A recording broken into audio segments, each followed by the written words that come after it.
Баршаңызға сәлем достар, сіздермен құстың ұясы деп аталатын тағамды жасайтын боламыз.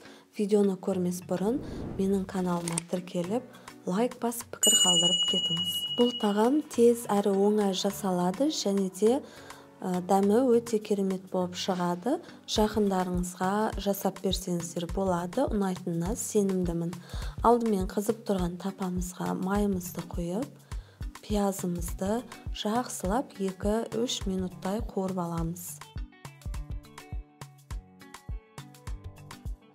Содан соң тоңазытқышта қатырылған болгар бұрышын қостым. Сіздерде болмаса қоспасаңыздар да болады.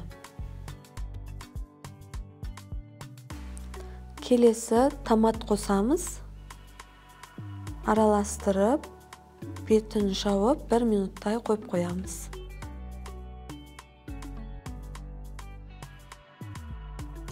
Енді сәбізімізді саламыз. Сәбізді осылай кішкентай 4 бұрышты етіп турап аламыз. Содан соң картопымызды саламыз. Картопымызды да сәбіз сияқты турап аламыз. Жақсылап араластырамыз. Содан соң дәміне қарай тұзын саламыз.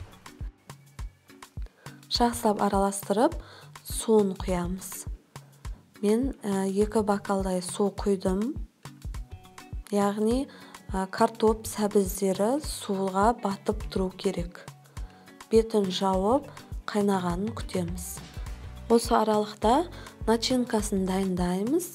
Фаршымызға 1 жұмыртқаны жарып саламыз. Содан соң дәміне қарай тұз, бұрышын салып, жақсылап араластырамыз. Содан соң осылай дөңгелектеп қоямыз. Міне біздің подливамыз қайнады. Енді осының үстіне жаңағы құстың ұясын орналастырып шығамыз. Кез келген дүкендерден табылады. Міне біз барлығын орналастырып шықтық. Шамамен 10 дана шықты. Енді жаңағы дөңгелектеп қойған фаршымызды үстінен қойып шығамыз. Содан соң шанышқының көмегімен осылай жан жақтарын суға батырып қоямыз. Себебі барлық жері пісіп шығу керек.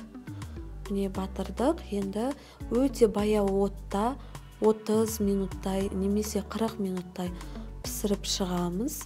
Егер су аз болып қалса, осы кезде мен сияқты құйып жіберсеңіздер болады. Бетін жауып өте баяу отта қойып қоямыз. Пісетін уақыты жақындағанда осылай кішкене укроп сеуіп жіберсеңіздер болады. Және 5 минутқа қойып қоямыз. Міне тамағымыз дайын. Дәмі өте керемет болып шықты. Сіздерге де ұнайды деген сенімдемін. Жасап көріңіздер. Өте ерекше тағам. Дәмі де керемет болып шығады. Алдағы уақытта түрлі тағамдардың, тәттілердің рецептері шығады. Менің каналыма тіркеліп қойыңыздар. Сіздермен болған Жансая ас болсын.